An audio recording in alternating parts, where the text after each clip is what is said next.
Alors, bonsoir à toutes et à tous. Merci d'être là pour la première de cette année, une première tardive.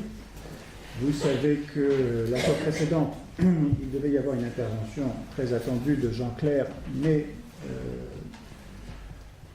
une impossibilité d'ordre médical, mais qui s'est passagée, tout va bien, l'a empêché de venir faire son intervention la fois précédente. Et donc nous allons commencer cette année avec Pierre de Lion. Évidemment, nous allons réinviter Jean Clair l'année prochaine pour qu'il puisse intervenir à nouveau. Bon, alors on ne présente pas Pierre de Lion. Alors avant de présenter Pierre de Lion, vous avez peut-être vu qu'à l'entrée, vous a été distribué un certain nombre de prospectus publicitaires pour un certain nombre de colloques, congrès que l'IMM organise et auxquels vous êtes invités, d'autant plus qu'ils sont pour deux d'entre eux gratuits et pour le troisième d'un prix logique et absolument symbolique. Le premier colloque, c'est sur les maltraitances, c'est en juin, c'est une journée et demie. Les maltraitances du point de vue sociopolitique, du point de vue institutionnel, peut-être que Pierre de Lion, qui en connaît un rayon sur les maltraitances institutionnelles, évoquera cet aspect s'il évoque la forie qui ne tient pas suffisamment. Donc maltraitance familiale, bien sûr, intrafamiliale, maltraitance terroriste, etc. Les maltraitances dans leur ensemble, vous verrez le détail du programme à l'entrée, ou si vous avez donné votre adresse mail, on vous enverra aussi les attendus de ce programme. Deuxième colloque, troubles des conduites alimentaires et maternité. Pour ceux que ça intéresse, de savoir comment soigner, voire guérir une patiente anorexique, c'est-à-dire en faisant en sorte qu'elle puisse accepter d'être grosse, mais de quelqu'un, d'un désir, et non pas du rien, du vide, mais que ce n'est pas si facile, puisqu'il y a un certain nombre de patientes qui contournent cette rencontre avec l'altérité qui pourrait les féconder, faire germer un appétit, et qui font des procréations médicalement assistées qui leur permettent de court-circuiter tout ça. Je vous résume en gros un certain nombre de choses. Il y a d'autres choses, bien sûr. Le conjoint de l'anorexie, le frère de l'anorexie, la sœur de l'anorexie, la meilleure amie de l'anorexie, tout l'entourage de l'anorexie, affectif, amoureux, sexuel, TCA et maternité, vous devez avoir la date. Un autre colloque, celui-ci, Babylone, la première rencontre franco-israélienne de psychanalyse articulée à la littérature et inversement, qui nous fera rencontrer nos collègues israéliens intéressés par le sujet. C'est autour du souvenir d'enfance. Il y aura pour moitié un certain nombre d'intervenants français, bien sûr, et pour moitié un certain nombre d'intervenants israéliens. Et enfin, dernier colloque, il y en a 4 en fait, dernier colloque, celui qui aura lieu en janvier, ou qui aura lieu à l'amphithéâtre Farabeuf à Paris 5 René Descartes, 12 rue de l'École de médecine, organisé par l'IMM et la faculté, et qui portera sur l'aide apportée aux victimes des attentats terroristes. L'ensemble des investigateurs experts, plus ou moins auto-titrés, mais un certain nombre d'autres reconnus, viendront évoquer l'ensemble des types de traitements qu'on peut proposer, de soins, de traitements, qui vont de l'EMDR au propanolol, aglocardie plus ecstasy plus 10 séances de thérapie cognitive, à la psychothérapie évidemment classique, plus classique, psychodynamique. Bref, il y aura des débats, il y aura des disputes, ça sera bigrement intéressant. Les expériences aussi américaines, israéliennes seront évoquées. Voilà pour l'ensemble des colloques que l'IMM organise cette année. N'hésitez pas à appeler le secrétariat si vous voulez des renseignements plus précis. Alors, Pierre de Lion, vous le savez, d'abord il est déjà venu nous rendre visite il y a un certain temps, et ceux qui ont raté cette intervention ont eu tort. Il faut qu'il trouve un moyen ou un autre de pouvoir visionner les cassettes de cette intervention, ou que vous suppliez Pierre de revenir.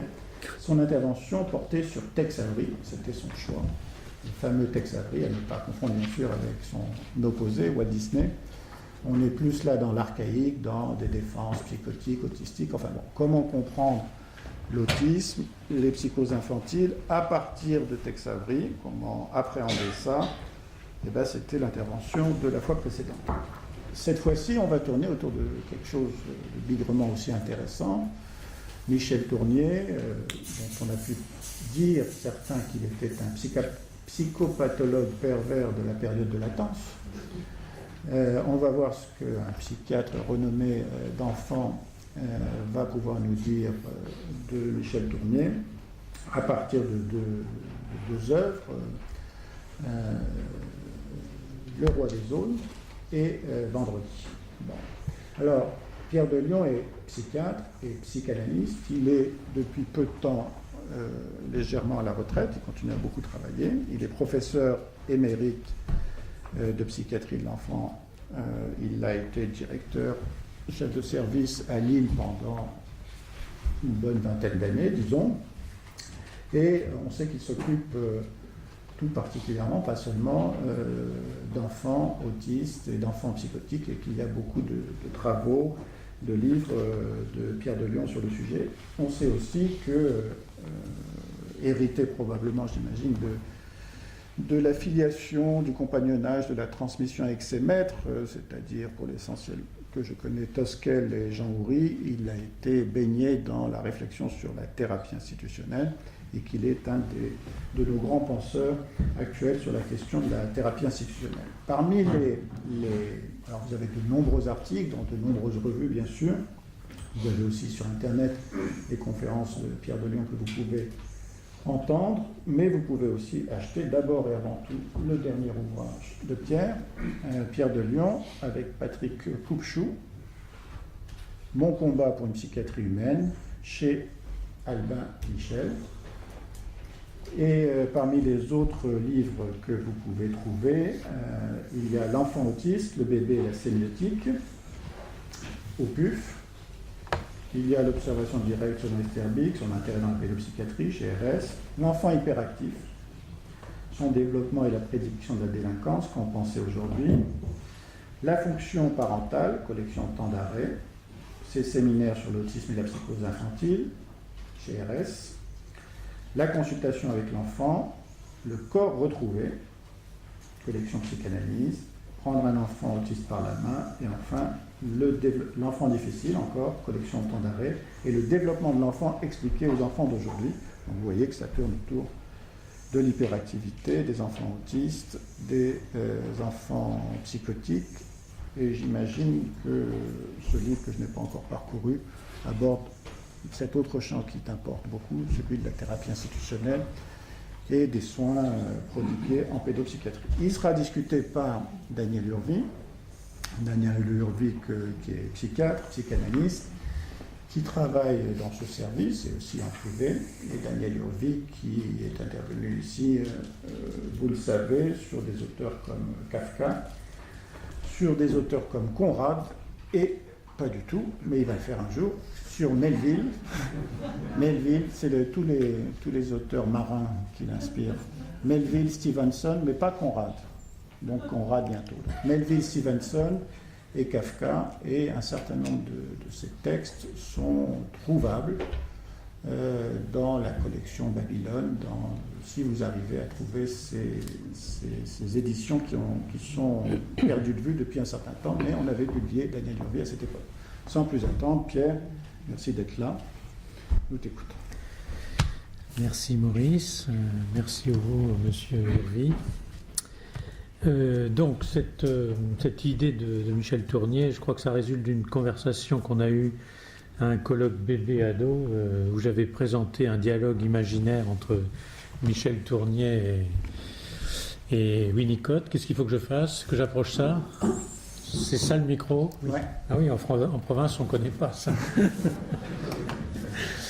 Et donc, Maurice m'avait dit, faut que tu parles de Michel Tournier, donc j'avais accepté comme d'habitude, mais finalement, à la réflexion, je vois que c'est des soirées que vous consacrez à l'auteur littéraire et pas tellement à la psychopathologie, parce que moi, je ne vais pas vous faire la psychopathologie de Michel Tournier, je vais vous dire en quoi Michel Tournier m'intéresse pour la psychopathologie. Ce n'est pas exactement le même problème. Hein. Je repense à la magnifique conférence que tu avais faite là, au dernier colloque bébé-ado sur un peintre anglais formidable. Et je crois que donc cette idée de Michel Tournier, ça vient dans ma pratique de mon expérience avec les patients psychotiques. Quand j'ai commencé ce métier, il y a très longtemps maintenant, puisque comme vous le disait Maurice, je suis un peu en retraite, j'aime bien un peu en retraite, j'avais donc fait une dizaine d'années de psychiatrie d'adulte et je m'étais donc trouvé dans un service qui était en train de connaître sa mue, on pourrait dire, sur le fond et sur la forme, puisque c'était un service asilaire typique qui s'est transformé en quelques années en service de secteur. C'était l'époque, 70 et quelques, on commençait à s'occuper du secteur dans les belles régions de France. Et donc ce service hospitalier s'est progressivement transformé en service de secteur, mais moi j'avais une passion pour les personnes schizophrènes, donc je m'occupais des personnes schizophrènes du service. Alors j'ai beaucoup travaillé avec ces personnes-là et je dois dire que c'est comme ça que je me suis formé sans doute de la façon la plus approfondie sur cette question-là, ce qui m'a fait après aborder la pédopsychiatrie de façon un peu comme ça, plus légère, parce que j'avais l'impression qu'avec les personnes schizophrènes que j'ai soignées pendant 10 ans, j'avais rencontré quand même ce qui était difficile, on peut dire le noyau dur de la psychiatrie. Et je m'étais dit quand même, parce que j'avais déjà commencé une psychanalyse, quand même, la psychanalyse pour les schizophrènes, bon, pourquoi pas, j'avais commencé un petit peu, mais enfin j'avais eu des telles surprises dont j'ai parlé dans différents colloques ou dans différents articles, j'avais eu des telles surprises qui m'avaient très rapidement révélé mon incompétence totale dans le domaine de la psychothérapie des psychoses, que j'ai décidé d'aller m'informer de façon un peu plus approfondie sur la question. Et c'est comme ça que j'ai rencontré ces gens importants que tu citais, Jean Houry d'abord, et puis ensuite François Tosquelles. Et alors ils m'ont appris quelque chose qui a beaucoup d'importance toujours pour moi, et sur lequel je continue à développer un certain nombre d'hypothèses. C'est que probablement la psychanalyse freudienne, c'est parfait pour le névrosé occidental point moyen. C'est sans doute pas mal pour un certain nombre de formes qui s'éloignent assez peu de cette structure de base. Mais alors, appliquer la cure type aux schizophrènes, à l'anorexique grave, à l'autiste, n'en parlons pas. Alors là, à mon avis, pure folie. Enfin, je dis ça, je vais peut-être être bombardé de tomates parce que à Paris, on ne sait jamais à qui on a affaire. Bon. Alors, les tomates sont trop chères. Oui, c'est ça. Ça tombe bien, puis c'est pas la saison, je crois. Alors, le problème, c'est que donc, ce que m'ont appris Houry et Tosquelles, c'est que sans doute le chaînon manquant entre Freud et la psychanalyse de la psychose. Et alors vous allez voir que la psychanalyse de la psychose, c'est pas la psychanalyse de la psychose, c'est justement la psychothérapie intentionnelle. C'est l'idée d'introduire la notion complexe, mais en même temps incontournable, qu'une équipe va accueillir une personne schizophrène ou une personne autiste, et que cette équipe va être le réceptacle à elle entière de tous les mouvements transférentiels que cette personne schizophrène ou cette personne autiste peut, alors je pourrais dire, adresser au monde. Alors cette équipe qui reçoit toutes ces personnes, toutes ces projections, enfin si j'ai le temps je détaillerai un peu parce que pour les autistes c'est pas des projectiles psychiques, c'est des adhésiles, c'est comme ça que j'appelle ça.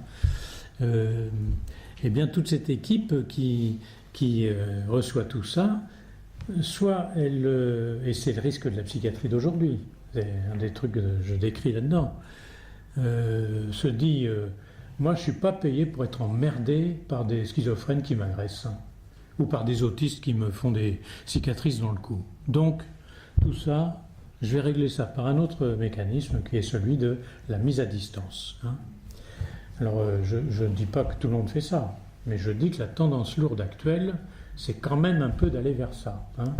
Et par exemple, les médicaments, c'est très bien pour ça. Hein. Je prescris.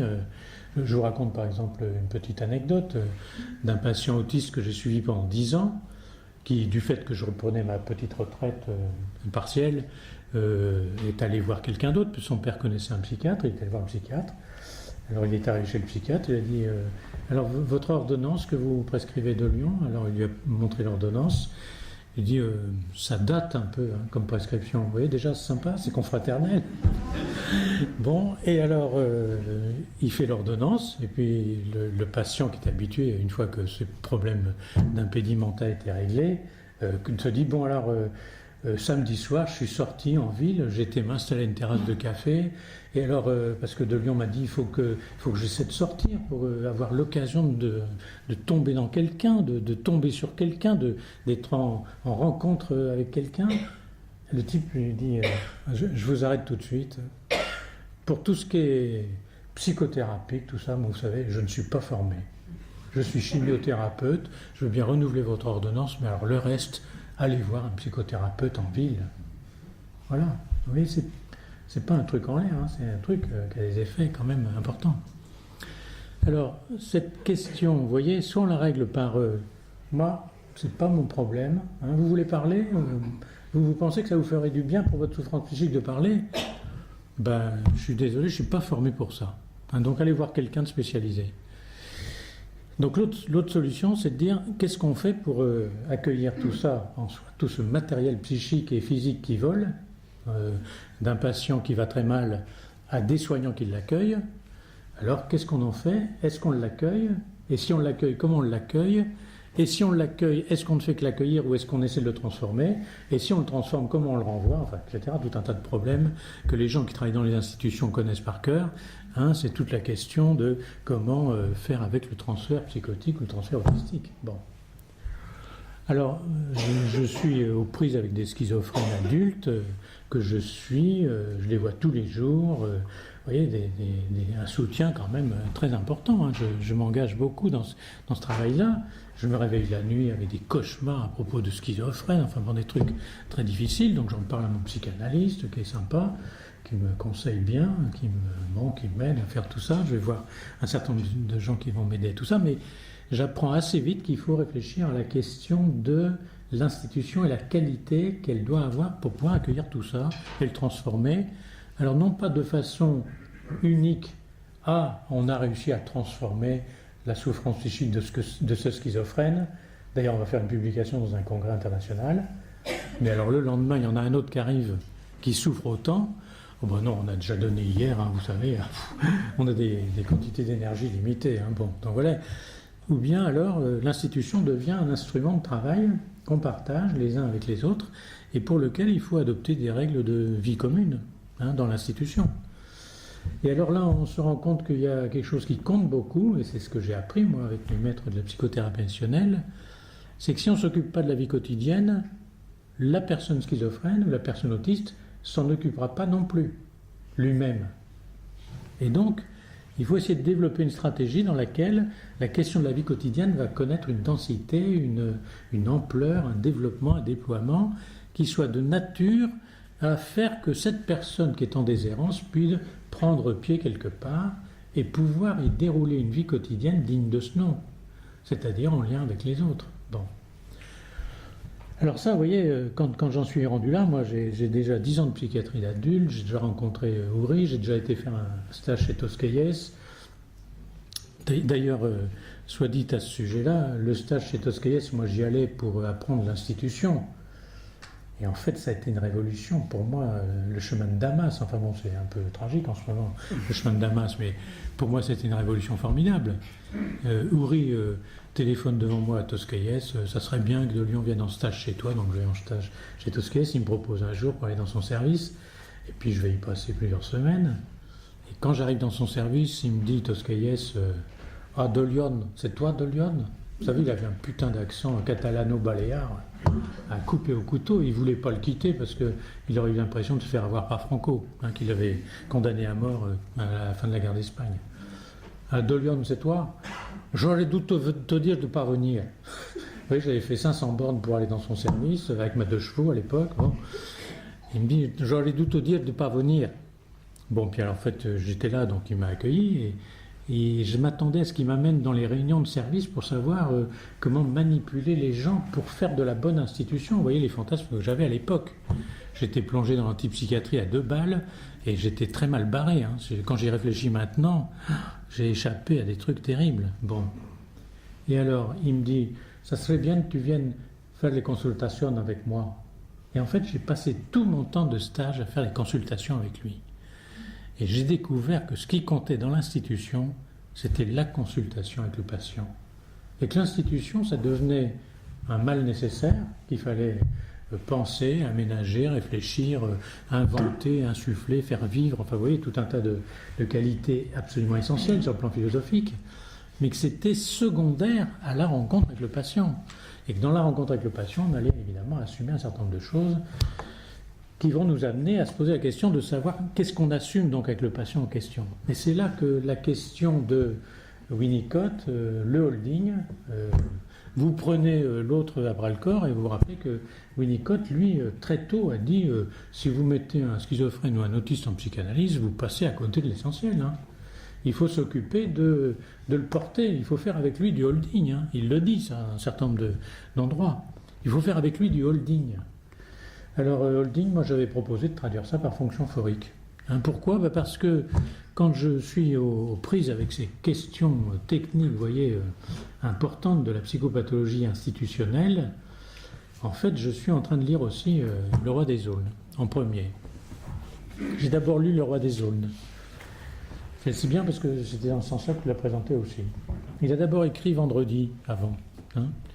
Vendredi, c'est sans doute une histoire absolument essentielle pour un pédopsychiatre. Pour la psy adulte, sans doute aussi, mais enfin pour le pédopsychiatre, c'est très intéressant parce que ça montre comment on se retrouve avec un monde plein d'autrui dans la tête, et puis un jour on se retrouve dans un endroit où il n'y a plus un seul autrui sauf dans la tête. Et puis, très génial de la part de Tournier, au bout d'un certain temps qu'on n'a plus que des autrui dans la tête, il n'y a plus d'autrui du tout. Et à un moment, l'autrui, c'est l'île de Speranza. C'est le seul autrui disponible. Avec qui d'ailleurs, à la suite d'un Édipe speranzien, il va faire des enfants qui sont les mandragores. Si vous l'avez lu vendredi, vous vous rappelez cette espèce de fécondation de la terre par Robinson, qui fait des mandragores comme petit bébé de son union avec Speranza. Bon, incroyable. Puis alors arrive l'histoire de Vendredi. Donc d'un seul coup, l'autrui reprend position dans le monde de Robinson et va nous raconter tout un tas d'histoires incroyables, passer d'abord de autrui qui existe uniquement comme objet partiel. Il a quand même tué des gens pour que Vendredi vive. Hein, c'est quand même pas rien, ça sans doute non plus. On pourrait dire que le sacrifice à l'origine de l'apparition de Vendredi, c'est qu'il a tué quand même les types qui voulaient zigouiller Vendredi. Et alors il se retrouve avec ce petit objet partiel là, qui est très différent de lui, et puis il va apprendre à l'asservir. Et Vendredi, très étonnamment d'ailleurs, se laisse esclavagiser par Robinson. Et il y a toute une période dans laquelle il va faire ce que Robinson lui demande. Mais comme pour les enfants, quand on leur demande de faire ce qu'ils demandent, l'adulte, sans que la demande de l'enfant soit prise suffisamment en compte, ça finit par alors l'hyperactivité, tout un tas de choses. Il finit par faire des conneries, quoi, en gros. Et dans l'histoire de Vendredi, Michel Tournier raconte un certain nombre de conneries qu'il va faire Vendredi, dont certaines sont des vraies conneries, hein, mettre le feu à la caverne où il a emmagasiné tous ses trésors pour vivre pendant toutes les années qu'il lui reste à vivre, et d'un seul coup ça saute, ça se transforme en volcan. Et puis d'autres qui sont très poétiques. Par exemple, le combat avec le bouc, le chef de la harde des chèvres et boucs de Lille, qui est un combat titanesque, qui va livrer Vendredi de façon comme ça, à main nue, mais il est plus intelligent que le bouc, donc il va l'avoir en tombant dans un ravin, enfin comme faisaient les vieux hommes préhistoriques pour tuer les mammouths. Hein. Je dis ça comme ça, je suis influencé par les pierres à feu de mon enfance, hein. Vous voyez, ça date quand même. Bon, on n'avait pas encore tout déterré du sol russe pour la culture des mammouths. Et donc à ce moment-là, il va transformer cet objet, qui est le bouc en question, en un objet éminemment poétique, au sens où l'occidental peut le dire. Mais pour lui, c'est un objet de sa culture, d'origine. Et il va faire de ce bouc un espèce d'objets. Alors surréaliste, c'est en même temps de l'art brut et surréaliste, puisque ça va déboucher sur cette fameuse harpe éolienne. Je ne sais pas si vous avez lu le livre, vous vous rappelez sûrement de ce passage incroyable où les intestins séchés du bouc dans les branches font que le vent s'engouffre là-dedans et font chanter un certain nombre d'airs incroyables à ces restes du bouc qu'il a exécuté en sacrifice. Alors oui, c'est cette période pendant laquelle Vendredi est un autrui quand même plutôt objet partiel, et que Robinson va faire une révolution interne dans la constatation qu'il fait des transformations de ce Vendredi sous ses yeux, qui devient d'un seul coup un alter ego, un type qui a sa propre culture et qui est capable de faire des choses absolument incroyables que Robinson n'aurait jamais imaginées dans son Angleterre natale. Eh bien, c'est quelque chose qui transforme profondément Robinson. Et puis, progressivement, Vendredi va devenir un sujet à part entière, vraiment, jusqu'à ce que, quand se termine ce roman, vous savez, cette fin absolument inattendue, dans laquelle un navire enfin arrive dans les parages de Speranza. On fait savoir qu'il y a donc des gens qui sont là, on les aide à remplir leurs soudes d'eau et de victuailles, et puis le capitaine du bord invite ces deux personnes à venir manger, Robinson dans sa cabine et le esclave déjà avec les autres. Et puis Robinson, qui a vraiment fait un chemin interne absolument considérable pendant cette période de plusieurs années seul, sans autrui, puis avec cet autrui renouvelé, va accepter le dîner, puis finalement se dire « mais est-ce que c'est bien nécessaire tout ça, l'autrui ?» Et donc il décide de rester sur l'île, et le capitaine, qui est un type qui est quand même assez intéressant sur le plan de la catégorie philosophique de l'autrui, lui laisse un navire, une petite goélette, pour qu'il puisse éventuellement un jour partir, si jamais l'envie lui en vient. Et il rentre sur l'île, après le dîner, sur le bateau, et puis le matin, Robinson se réveille en disant « bon, on va reprendre notre vie là où on en était rendu, et vraiment je suis très très avide de voir alors ce que Vendredi a vu de cette civilisation qui est quand même un peu dérisoire. » Et il cherche Vendredi, et il ne trouve pas Vendredi. Vendredi est parti avec le bateau, il voit la voile qui est à l'horizon, et donc il découvre sur la plage le petit garçon qu'il avait vu comme mousse sur le bateau en question, qui lui avait envie de quitter ce navire où il était maltraité.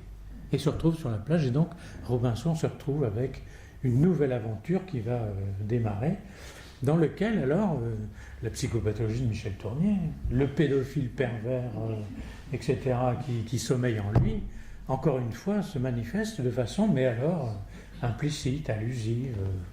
Qu'est-ce que ça va devenir ? Peut-être ça, mais peut-être pas ça. Parce qu'il a appris tellement à finalement faire avec sa pulsion un certain nombre de dérivations qui sont totalement inhabituelles, totalement inattendues, sauf justement dans un monde avec autrui, qu'on peut s'attendre à tout de la part de Tournier, qui reste sur son île avec Robinson et le petit mousse en question. Voilà.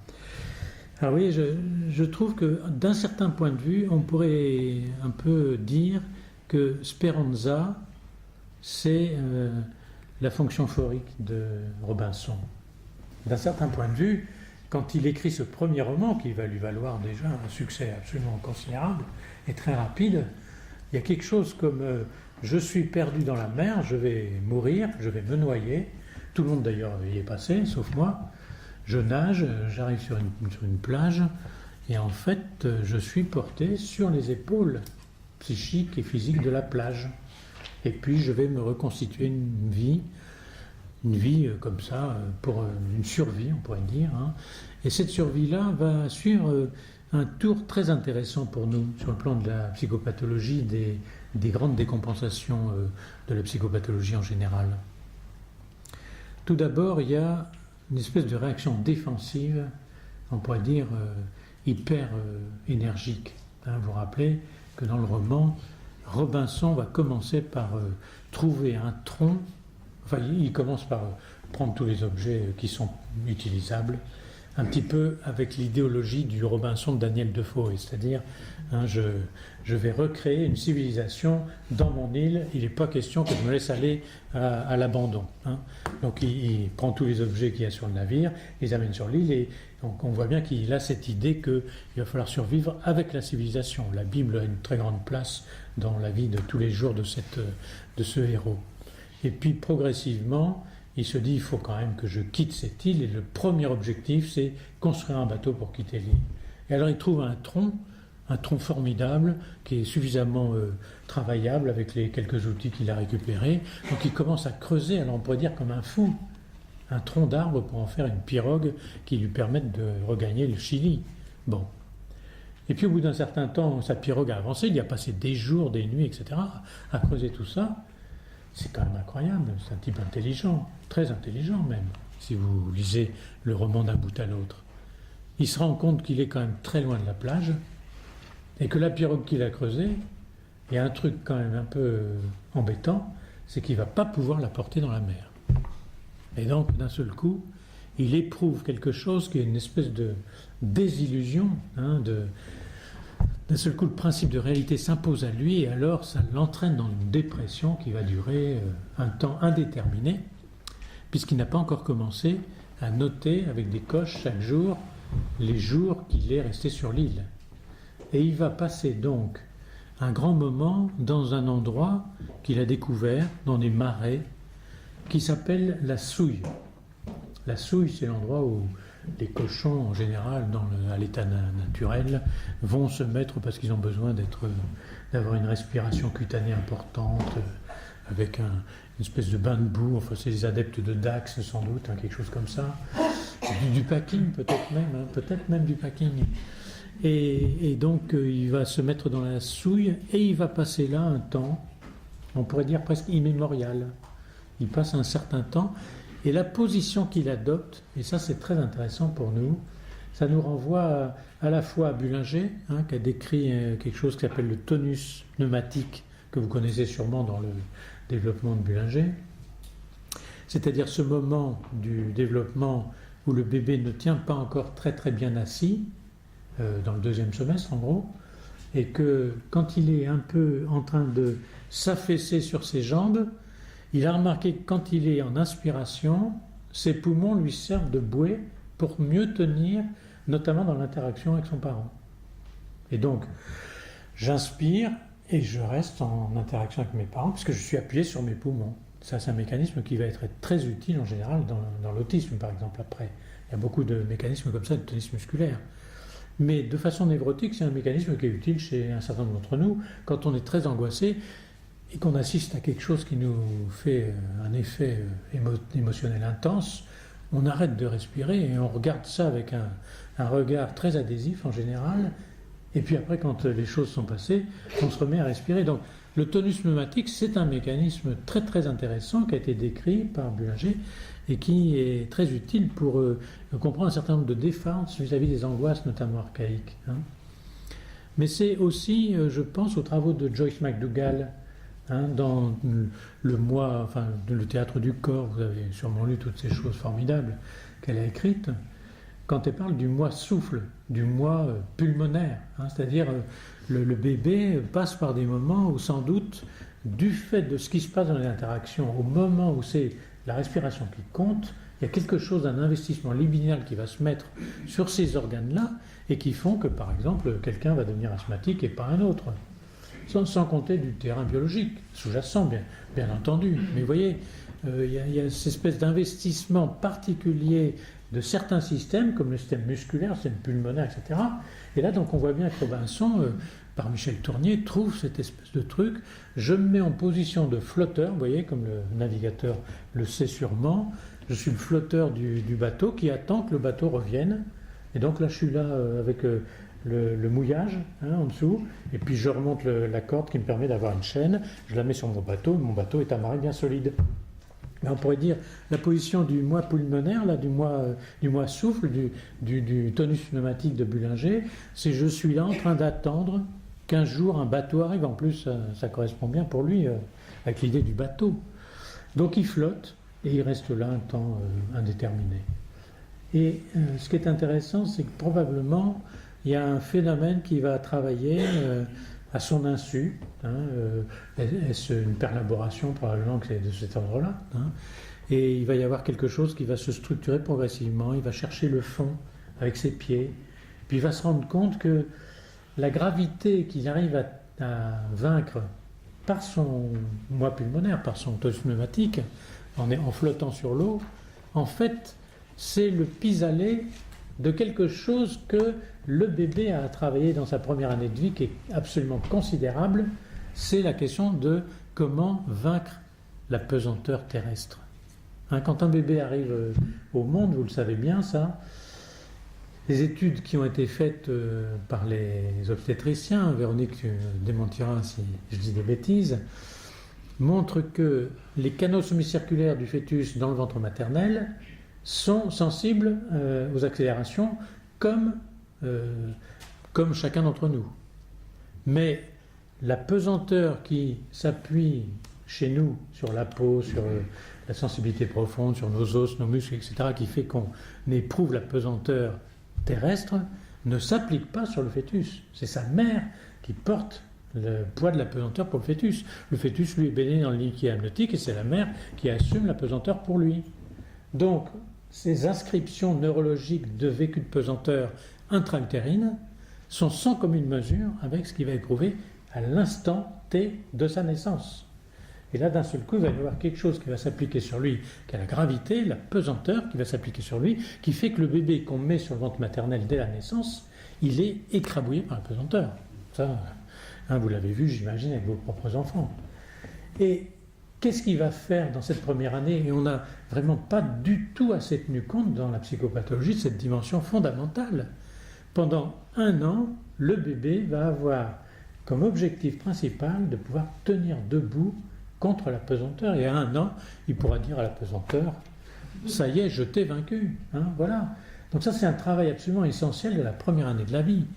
Donc on voit bien que quand il est dans la souille et que les pieds touchent le fond, d'un seul coup, il se dit « cette irresponsabilité corporelle que je n'assumais pas en étant uniquement flottant dans l'atmosphère aqueuse, quand même, il faudrait bien qu'un jour je naisse à la pesanteur terrestre et que je revienne à des considérations antérieures. » D'un seul coup, il met ses pieds au fond, il touche le fond et il sort progressivement de la souille.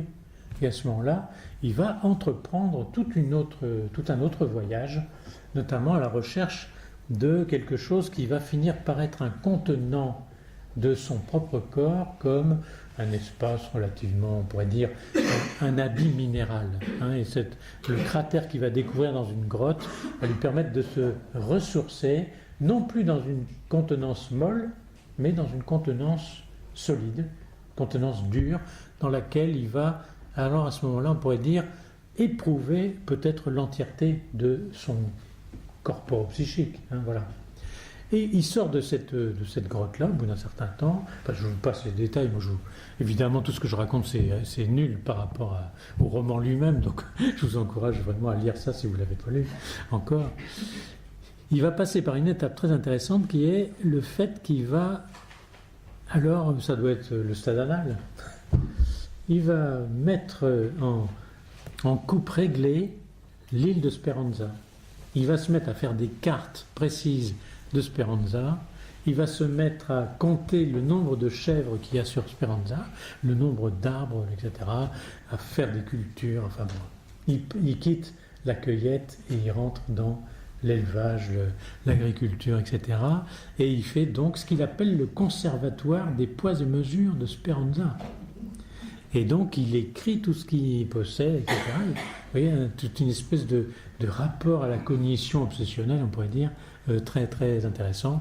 Et puis donc il va après réfléchir à toutes ces questions-là et il va y avoir après toute cette rencontre avec cet autrui qui est vendredi. Donc vous voyez, cette idée de vendredi pour moi est très importante parce qu'en fait elle reprend des grandes étapes du développement de l'enfant. Et c'est vrai que souvent quand on a cette idée de présenter le développement de l'enfant aux étudiants par exemple, c'est intéressant de l'articuler avec un certain nombre de métaphores qui sont tirés de la littérature. Hein. Et j'aime bien utiliser, par exemple, vendredi, pour parler de ces étapes du développement. Mais vous voyez bien que la fonction phorique en question est une fonction phorique encore minérale et naturelle. Hein, on pourrait dire que c'est l'île qui porte Robinson et vendredi. Et alors, quand je vais lire donc le Roi des Aulnes, je vais trouver donc dans ce Roi des Aulnes quelque chose de très intéressant, c'est le fait que ce héros absolument incroyable, improbable, qui s'appelle Axel Tiphauge, et Tiphauge, vous le savez, Abel, pardon, pas Axel, je voudrais accélérer peut-être, c'est ça. Abel Tiphauge, puisque Abel c'est donc le frère qui se fait zigouiller par Caïn, et ça a beaucoup d'importance dans la logique du roman. Et Tiphauge, c'est le château de Gilles de Rais. Et Tiphauge, évidemment, vous savez qu'il a écrit après un tout petit roman absolument incroyable qui s'appelle Gilles et Jeanne. Hein, il raconte les aventures entre Gilles de Rais et Jeanne d'Arc. Et donc c'est déjà la préfiguration, ce Tiphauge, hein, de ce qui va se retrouver avec le château de Tiphauge de Gilles de Rais, mais alors cette fois déplacé en Poméranie dans le château de Kaltenborn, hein, qui est quand même un château absolument au destin tragique. Donc l'histoire du Roi des Aulnes, l'histoire d'Abel Tiphauge, c'est très intéressant parce qu'on a l'impression qu'on est d'abord dans une histoire d'enfant qui va se terminer très mal. Hein, Abel Tiphauge, quand il est au collège Saint-Christophe, et je vous fais remarquer en passant que Saint-Christophe, c'est celui-là c'est Véronique qui a trouvé ça, une image Christophore, le Christophe en question, c'est le reste de celui qui a porté le Christ, hein, dont un certain nombre de poètes ont fait des trucs formidables. Bon. Et alors ce Christophore, il se trouve qu'il est dans le collège de Saint-Christophe et il va lui arriver une aventure qui est celle d'être un enfant qui est profilé à être un client pour Nicole Kathleen, c'est-à-dire un bouc émissaire de première catégorie. Il se fait massacrer par tous les autres gamins parce qu'il est un peu chétif, un peu je sais pas quoi à l'époque. Et les autres gamins le prennent comme plâtre pour le battre et se venger sur lui de façon très très très facile. Et lui a sans doute déjà lu, sans le savoir, peut-être dans le ventre maternel, la servitude volontaire de la Boétie, qu'il connaît par cœur, et on voit bien que le masochisme chez Michel Tournier est un muscle qui a connu des progrès absolument considérables. Il a fait du bodybuilding avec son muscle du masochisme. Enfin, je crois absolument incroyable. Et il rencontre donc un copain du collège qui s'appelle Nestor. Nestor, vous savez, fils de je sais plus qui, dans la légende de Troie, un des Grecs qui va à la guerre de Troie, et à qui arrive un certain nombre d'aventures. Et donc ce Nestor en question va devenir son protecteur. Et d'un certain point de vue, sans doute son premier objet phorique. Hein. Et d'un seul coup, il va être quelqu'un qui va pouvoir penser en première personne, et il va pouvoir échanger avec Nestor, alors que victime, bouc émissaire, etc., il ne pouvait plus penser en première personne. Il était obligé de penser en permanence en sujet persécuté par la violence des autres. Ça donne à réfléchir sur ce qui se passe dans les écoles de la République d'aujourd'hui. Hein. Vous avez les chiffres, hein, 15% d'enfants qui passent par une position de harcelé dans l'école d'aujourd'hui de la République. Hein. Bon. C'est quand même hallucinant hein, comme chiffre. Hein. Bon. Donc, petit Abel est protégé par Nestor, et puis arrive dans ce collège un certain nombre de choses, l'incendie du collège, comme dans les choristes, mais enfin avec une autre version. Et puis ensuite, on le retrouve comme garagiste à la porte des Ternes, et puis ensuite, il va commencer à faire des tas de photos, donc retour du fantasme de Tournier pénophile, des tas de photos d'enfants, des tas d'enregistrements de voix d'enfants qui lui apportent des émois absolument incroyables, etc. Et puis, il prend l'habitude d'accompagner une petite fille qui s'appelle Martine à la sortie de l'école pour la ramener chez elle. Et puis un jour, il la ramène chez elle, et puis elle rentre dans son immeuble, il entend crier, la petite Martine se fait violer, et puis donc il est surpris en train de secourir Martine qui vient de se faire violer, c'est pas lui qui l'a violée. Et puis la petite fille, dès que les flics et les voisins arrivent, dit « c'est lui qui m'a violée ». Bon. Et alors son destin est scellé, il devient d'un seul coup un violeur alors que j'en étais pas un. Les flics vont faire des enquêtes criminelles chez lui, trouvent toutes ses photos, et donc voilà, un procès qui est bien ficelé exit Abel Tifauge à la guillotine. Et en fait, sur ces entrefaites, déclaration de guerre. Et alors, le procureur dit, en fait, j'ai relu votre dossier quand il convoque. C'est vrai que vous pouvez plaider non coupable parce qu'en fait, vous dites que vous n'avez pas violé cet enfant dit que c'est vous, mais enfin, c'est difficile de prouver. Et puis enfin, il faut bien dire que c'est la guerre. Donc, voilà, profitez-en, tirez-vous. Donc, Abel Tifauge se retrouve libéré et mobilisé. Il part donc à l'armée et il se retrouve dans un truc absolument incroyable en Alsace. Il va se retrouver pris par un type qui veut en faire son aide pour élever les pigeons, pour en faire des pigeons voyageurs pour pouvoir remplacer le service des armées, le service de communication qui ne marche pas du tout. Et donc Abel Tifauge va développer une passion absolue pour les pigeons. On voit bien que porter des messages, vous voyez, le message euphorique, il y a quelque chose qui fonctionne déjà. Ce roman est très intéressant parce qu'on voit une variation au fur et à mesure et une amplification du phénomène euphorique. Hein. Et puis finalement, les pigeons, ça va mal se terminer. Il va être emmené dans un camp en Allemagne, qui est un camp pas d'extermination officielle, qui est un camp de prisonniers, dans lequel, du fait de sa présentation totalement inhabituelle, le fait repérer, on lui donne des tâches particulières, etc. Et puis il prend l'habitude de s'occuper d'un certain nombre de choses dont les gardiens de prison veulent lui confier la tâche, la responsabilité, et il prend une autonomie comme ça absolument incroyable, et il va trouver une petite cabane dans la forêt d'à côté, il arrive à sortir du camp, à s'en aller quand il veut, etc. Enfin, c'est absolument hallucinant quand on réfléchit à ce qui se passe par ailleurs dans les autres camps d'extermination autour, de voir que là, dans ce camp-là, il y a une espèce de relâchement qui permet qu'il fasse ce truc-là, mais enfin, ça tient sans doute au roman. Et puis, donc, il va rencontrer, là c'est déjà un élément très important, il va rencontrer un élan aveugle, qui est un vieil animal qu'un garde-chasse a déjà repéré depuis longtemps, et puis il va en faire finalement une sorte de personne avec laquelle il va communiquer. Le garde-chasse, qui aurait pu l'arrêter et l'exécuter sur le champ, trouve qu'il est tellement sympa avec son orignal ou avec son élan qu'il lui laisse la vie sauve et il lui laisse la cabane à condition qu'il nourrisse l'élan en question. Et puis progressivement, les choses se gâtent du côté nazi, du côté allemand, et alors on cherche quelqu'un pour s'occuper des chevaux dans le domaine. Ça permet de connaître en passant le domaine de ce type complètement cinglé qui s'appelle Goebbels, qui était quand même un des principaux personnages du nazisme, et qui avait une espèce de domaine de je ne sais pas combien de dizaines de milliers d'hectares dans lequel il y avait un peuple énorme de personnes qui s'occupaient de préparer la chasse, enfin, etc.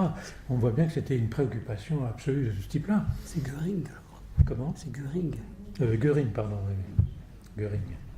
Et donc, ce Göring, finalement, devient assez attaché à ce personnage d'Abel Tifauge.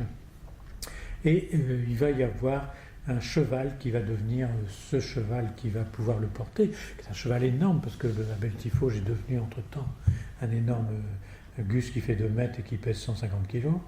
Et donc il va y avoir une sorte de rapprochement entre l'homme et la bête, et donc après les pigeons, après l'élan, après un certain nombre d'expériences comme ça avec différents animaux, il va en arriver donc à cet animal euphorique qui est donc le cheval. Et alors là, il va se retrouver dans une position qui va suivre le déclin des nazis. Et au fur et à mesure que ce domaine est dépeuplé, parce que tous les gens sont appelés à la guerre sur les différents fronts qui ont été lancés entre-temps par Hitler, il va se retrouver donc amené à être responsable des chevaux et de l'apprentissage du cheval pour les petits-enfants qui sont dans un domaine qui s'appelle une napola, c'est-à-dire un endroit où on éduque de façon hitlérienne les enfants pour les conduire à la guerre pour servir le nazisme triomphant. Enfin, qui n'est déjà plus triomphant, qui est sur le déclin. Et alors là, il va donc y avoir une rencontre qui a beaucoup d'importance dans le roman, qui est la rencontre avec ce personnage qui date des premiers siècles après Jésus-Christ, qui est donc ce qui va s'appeler le roi des Aulnes, hein, c'est-à-dire un personnage qu'on retrouve dans les marais de cette région de Poméranie, dans lequel ce personnage est enveloppé dans la tourbe et a été conservé de façon totalement incroyable, comme s'il était enterré la veille, quoi, hein. Et alors ce roi des Aulnes, c'est comme ça qu'il va être décrit, va évidemment faire un lien avec le fameux poème de Goethe mis en musique par Schubert que vous connaissez, et qui est donc cette espèce de ballade dans laquelle donc ce roi des Aulnes part avec son enfant sur les épaules et va en racontant des choses qui sont très pédophiles, hein. Dans le poème de Goethe, c'est une espèce de jouissance très importante à avoir le contact de l'enfant sur son dos et sur son cou, va marcher comme ça dans les marais et finalement disparaître avec cet enfant sur le dos. Et alors cette rencontre va être l'occasion pour Abel Tifauge de, comme il s'y était déjà habitué depuis longtemps, rencontrer un certain nombre de signes qui lui disent finalement un destin célèbre t'attend, tu vas être comme le roi des Aulnes. Et donc dans cette Napola, dans laquelle il a le rôle d'éducateur des enfants, et au fur et à mesure que les nazis s'en vont pour aller sur le front, il reste un des seuls dans la Napola en question pour s'occuper des enfants. Et donc il va avoir un rôle là très spécifique qui est celui qui va être qualifié d'ogre de Kaltenbrunn, c'est-à-dire d'aller chercher les enfants des environs qu'il pourrait ramener pour les éduquer, pour les faire participer à la guerre du Reich, hein.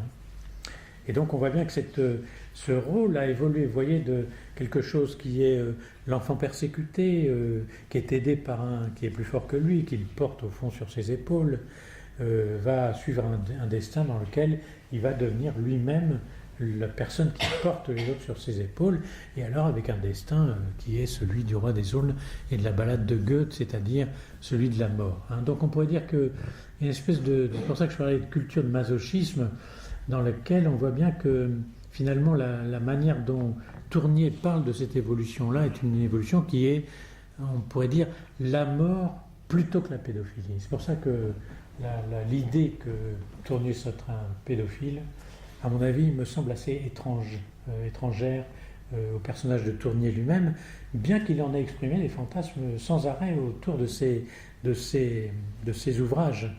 Mais il me semble qu'il y a quelque chose comme une alternative chez lui, soit la pédophilie, et ça pourrait être la pédophilie, mais c'est la mort qui va m'empêcher de devenir pédophile. Et au fond, on a l'impression que sa biographie s'est un petit peu déroulée comme ça.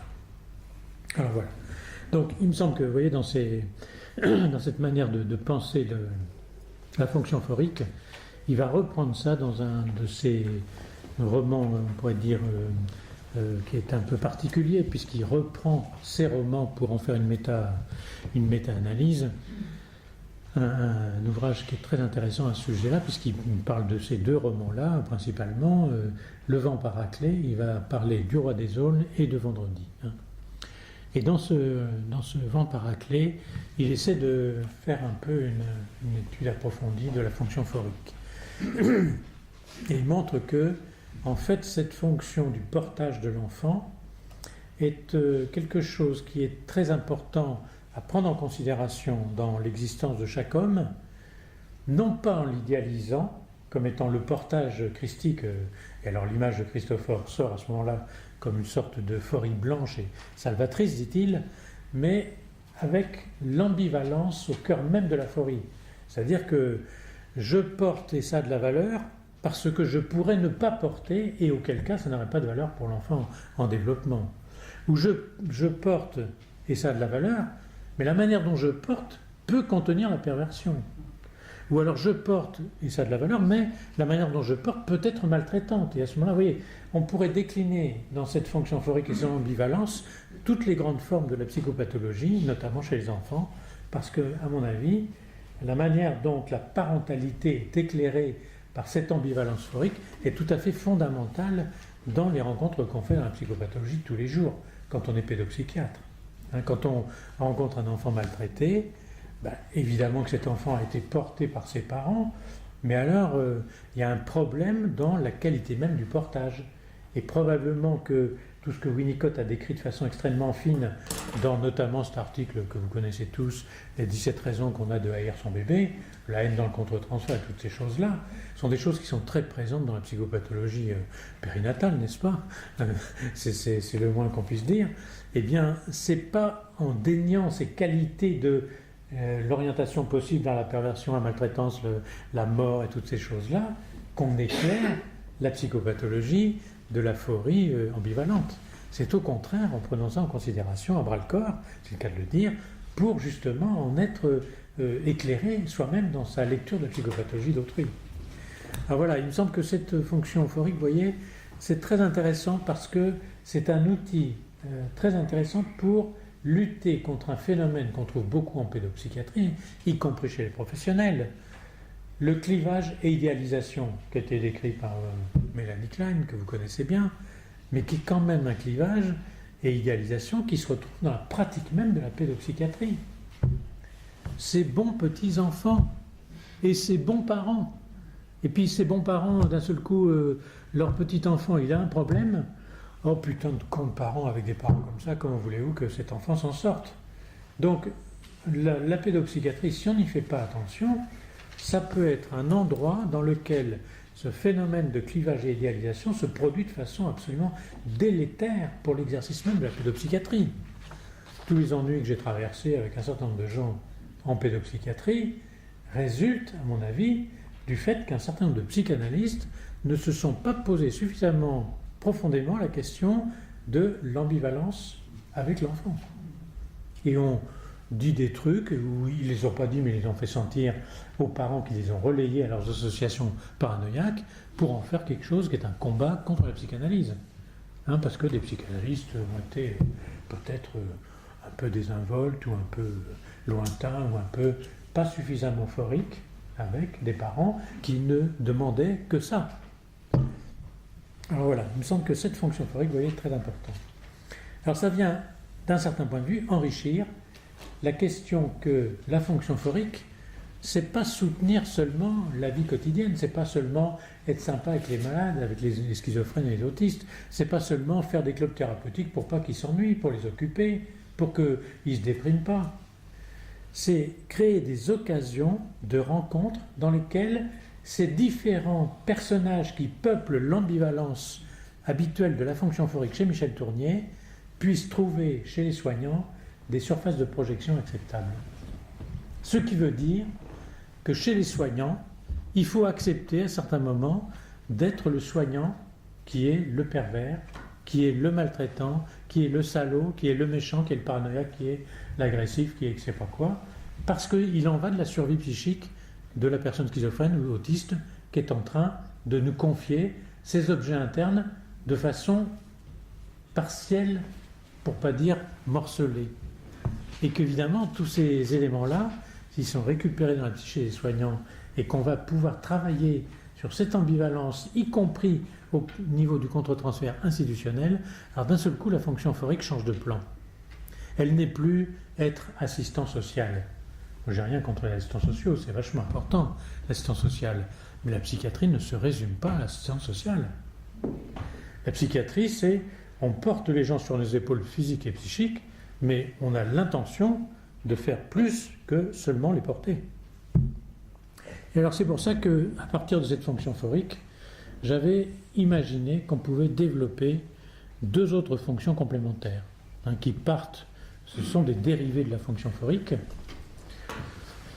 Une première fonction qui serait le fait que tous ces patients dont je parle sont des patients qui présentent des pathologies graves, les schizophrènes, les autistes.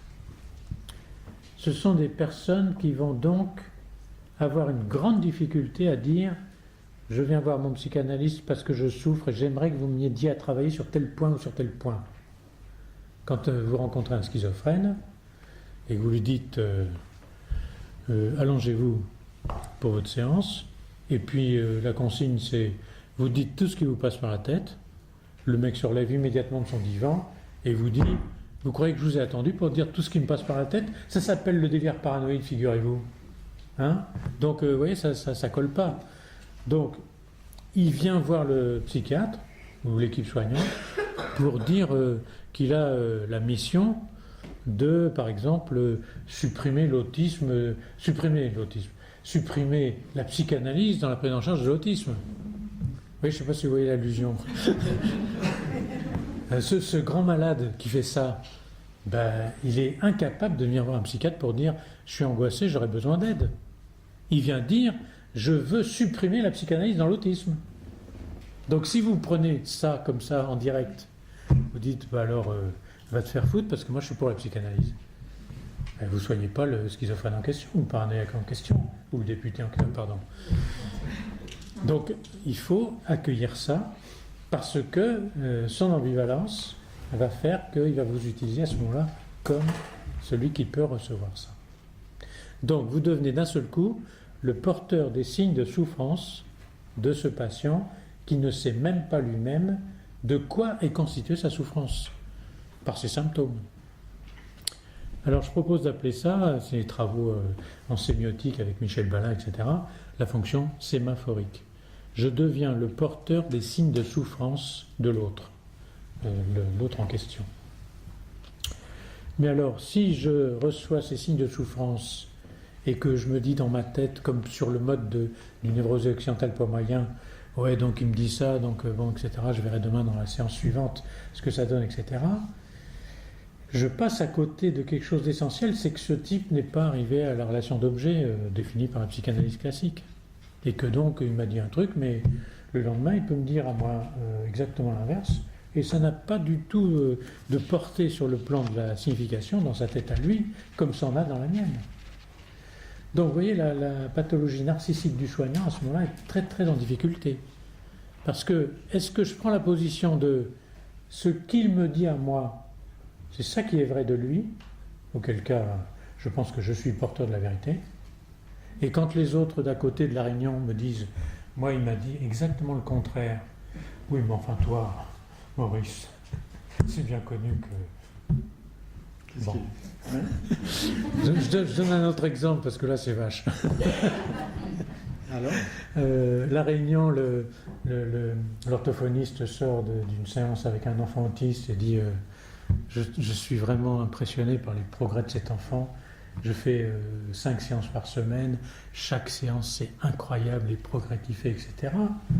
Et la psychomote qui est à côté sort des séances en disant exactement l'inverse. Moi, j'ai l'impression que vraiment je suis nul, ce que je fais, ça sert à rien, ça ne bouge pas. Ça fait 6 mois que il n'y a pas un lancé. Alors, si l'orthophoniste pense que c'est elle qui a la vérité, elle dit « Ah, tu te sens nul ?»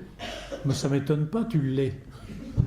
C'est pas pareil que si elle dit « Moi, en ce moment, j'ai de la chance, il me montre ces bons objets. Mais en ce moment, toi, c'est difficile parce qu'il te montre ces mauvais objets. Mais les deux font partie de cet enfant-là. » Alors d'un seul coup, vous voyez, je suis porteur de la vérité en partie. Et d'un seul coup, la fonction sémaphorique que j'incarne est nécessairement à compléter par la réunion de la constellation transférentielle. Et ça, dans cette réunion, peut se trouver, dans les bons cas, ça arrive de temps en temps, heureusement, ce que j'appelle la fonction métaphorique, c'est-à-dire que quelque chose qui n'a pas de sens prend du sens.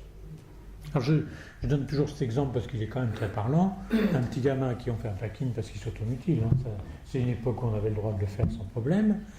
Et il s'automutile moins dans ses packs, etc. Puis au bout d'un certain temps, il se met en hypertonie au lieu de s'automutiler, donc c'est plutôt pas mal. Puis après l'hypertonie, il se met à crier, alors de façon très très forte et pénible.